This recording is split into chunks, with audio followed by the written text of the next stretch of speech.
بسم اللہ الرحمن الرحیم۔ خلیفہ ہارون الرشید اپنے دربار میں بیٹھا ملکہ زبیدہ سے شطرنج کھیلنے میں مصروف تھا۔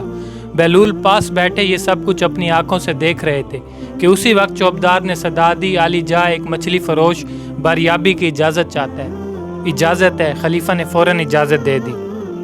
مچھلی فروش اندر داخل ہوا اور کہنے لگا، علی جا میں آپ کے لیے بہت عمدہ مچھلی لے کر خدمت حاضر ہوا ہوں۔ ہارون نے زبیدہ کی طرف دیکھا اور آہستہ سے کہنے لگا، یہ بیچارہ انعام کی تلاش میں ہمارے لیے مچھلی پکڑ کر لایا ہے، اس کو 4000 درم دے دیے جائیں تو کیسا رہے گا؟ زبیدہ بولی، نہیں میرے سرتاج، ہرگز نہیں، یہ معمولی سا مچھلی فروش اس قابل نہیں ہے کہ اتنی بڑی رقم اس کو انعام میں دے دی جائے۔ اس طرح تو اور سے بہت سے لوگ لائن لگا کر کھڑے ہو جائیں گے، پھر تو آپ اپنا سارا خزانہ خالی کر بیٹھیں گے۔ زبیدہ نے کچھ دیر سوچا اور ایک تجویز پیش کی، آپ اس سے پوچھیں کہ یہ مچھلی نر ہے یا مادہ۔ اگر وہ کہے کہ یہ نر ہے تو کہہ دیں گے ہاں ہمیں نر پسند نہیں ہے، اور اگر کہے تو مادہ ہے تو وہ ہم لیں گے نہیں۔ اس طرح وہ مچھلی واپس لے جائے گا اور ہمیں رقم بھی نہیں دینی پڑے گی۔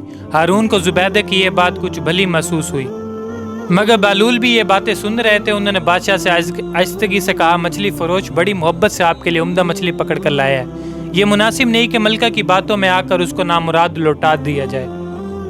مگر بادشاہ نے بہلول کی ایک نہ سنی اور مچھلی فروش سے کہا، اچھا بتاؤ یہ مچھلی نر ہے یا مادہ؟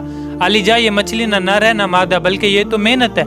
ہارون نے جواب دیا تو بے ساختہ ہنس دیا۔ اہل دربار بھی ہنسنے لگے، ہمیں تمہاری حاضر دماغی نے متاثر کیا، تمہیں شاہی خزانے سے 4000 درم انعام میں دیے جائیں تھے۔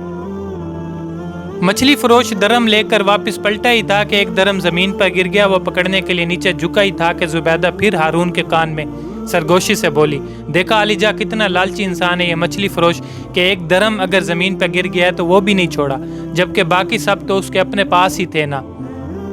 کیا خبر کوئی اور ضرورت مند وہ درم اٹھا کر اپنی ضرورت پوری کر لیتا۔ ہارون کو پھر یہ بات کھٹکی اور فوراً مچھلی فروش کو پکڑ کر پیش کرنے کا حکم دے دیا۔ بہلول نے بھی ملکہ کی یہ بات سن لی۔ علی جا ملکہ، مگر ہارون کے کہنے پر مچھلی فروش نہ روکیے، اسے جانے دیجیے۔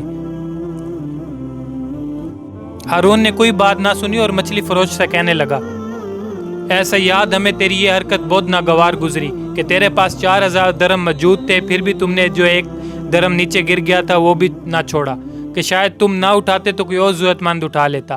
علی جا جان کے امان پاؤں تو کچھ عرض کروں، مچھلی فروش کہنے لگا، حضور والا یہ غلام پست فطرت نہیں بلکہ نمک کی قدر کرنا جانتا ہے۔